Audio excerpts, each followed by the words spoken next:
What's up, everybody? This is BR. And yeah, I kind of do think that these patch notes are a little bit disappointing. I mean, based on, all that we've read and all that we've listened to, based on all the developer commentary and all that stuff, I do think that this update is a little bit of a lackluster one. That being said, at the very least, it's a good step in the right direction. And just to be devil's advocate, I kind of understand why they didn't go that direction with the update.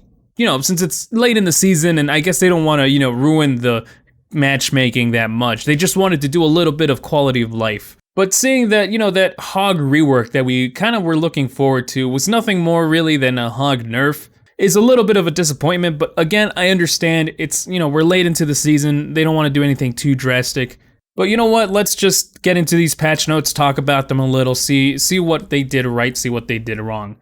Of course, the biggest patch note of them all has to be the fact that Roadhog no longer one-shots. Hooray! Yippee, coming from all these squishies out there. And while he still can do hefty damage towards those that he pulls in, he can just no longer insta-kill them. Which might not seem like such a big nerf, but in the grand scheme of things, considering the fact that supports can instantaneously heal somebody, or just, the fact that they can deal damage to Hog while he's pulling them in since Hog is, immobile, not being able to guarantee a kill is kind of a big downside to Hog now. Especially since with the current playstyle of Overwatch 2, which kind of emphasizes a dive meta, Roadhog really can't follow up with any damage because his shotgun is not that long range. And even his longer range secondary fire doesn't do enough to guarantee a kill. You have to be really skilled with that in order to hit somebody with a full direct headshot blast. And because of its slow firing speed, you really can't follow up.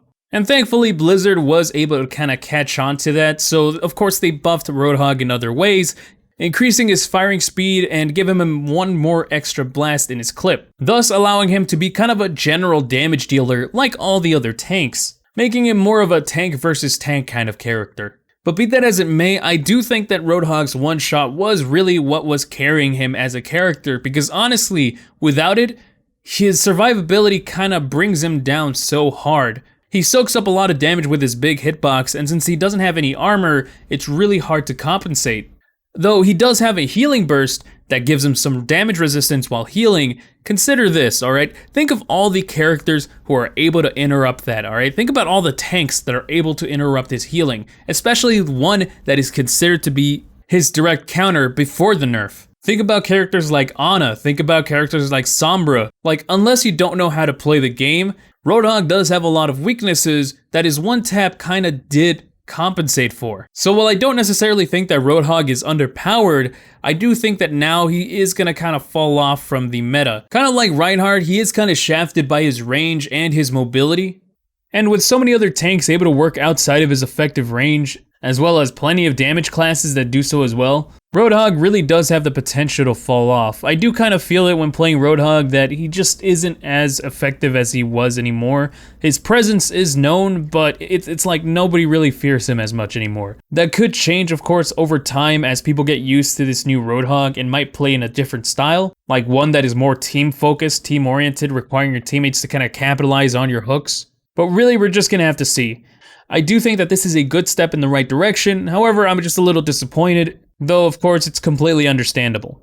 So of course, like I said in my previous video, I knew that Orisa was gonna also get dialed back a little because Roadhog isn't gonna be such a menace anymore. And because of that, they reduced her added temporary health to kind of reel her back in. She still has her same potency, but she doesn't actually have the same survivability. That being said, her survivability is still incredibly good. Her cooldowns still leave a lot of time to recuperate her health back, and it's still kind of hard to get damage in. So I still think that she's going to continue being a very powerful hero who's able to do a little bit of everything. She has good effective range, she can take plenty of damage, she can interrupt ultimates, and her own ultimate combos very well with other ultimates. All in all, a pretty solid hero. I'm glad that they dialed her back a little, but I do still think that she is very powerful and that she is still kind of like the same as last season, just not as much. And for some, it's honestly gonna be negligible. You just need to be a little bit smarter about it. Now, speaking of disappointing, Let's talk about Sojourn. So Sojourn finally got that nerf that made her less dependent on Mercy because her railgun no longer charges the same. It's not based on damage, it's now only based on how many hits you get in.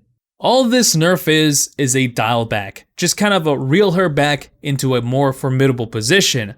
However, she still has that fundamental problem where she can just shoot at a tank. Anyways, it's actually going to be a lot easier now to just shoot at a tank and then shoot at somebody else.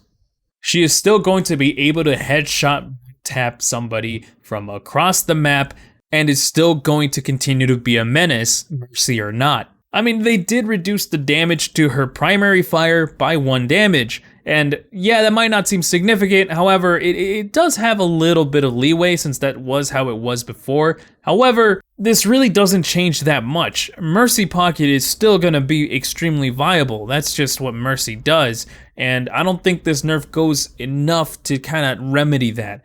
It makes it a lot more down to earth, I guess. But is it going to make Sojourn any less of a menace? I don't think so.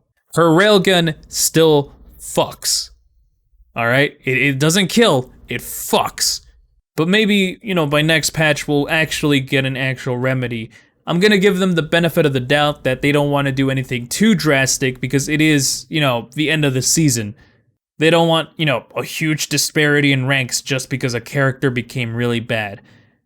I know this might piss off a lot of people, but there is a little bit of virtue in consistency. And then finally we get Kiriko, who of course gets a nerf, but it's a nerf to her healing. Inconsequential, honestly. I'll be honest, inconsequential. Her healing is still going to be very good. I mean, it's not going to be as instantaneous, which, yeah, sure, that's a good thing. But at the same time, it doesn't change anything fundamental about her. Again, it's kind of like Sojourn. It doesn't change anything fundamentally what makes her broken. It's just something to reel her back just a little compared to all the other supports to get her back into a more okay space. That okay space is still very much fucking S+ tier or whatever, but at the very least, alright, thanks Blizzard. I'm glad you at the very least, notice the fact that these are the characters that are causing the most trouble. Still a little bullshit, I'll be honest. Still very, very bullshit. But I still think that, A for effort.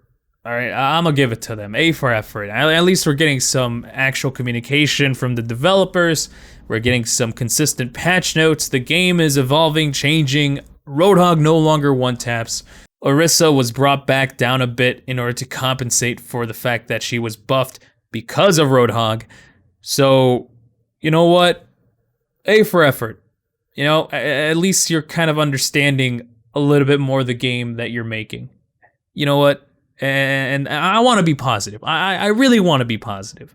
I'm going to be a lot more positive. I need to be. And it's not like I can't be disappointed. I can be. I can feel disappointment for these patch notes, even though I know I probably shouldn't because this should have been expected. It's near the end of the season. That's what it was for. But you know what?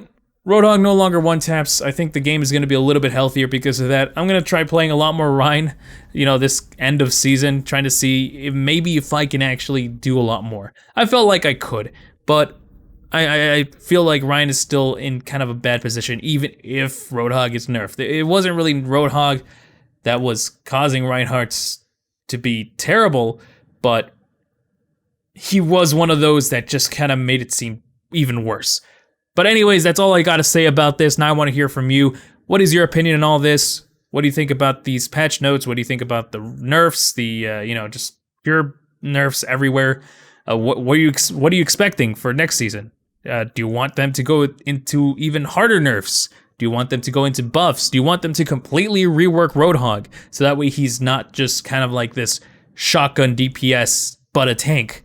Make sure to leave your opinion down in the comment section below. If you found this video interesting, like it if you like it, dislike it if you disliked it. If you'd like to see more content just like this, make sure to subscribe. And if you'd like to support me, I do have a Patreon in the description. Thank you so much for watching, and I will catch you guys later. Peace out.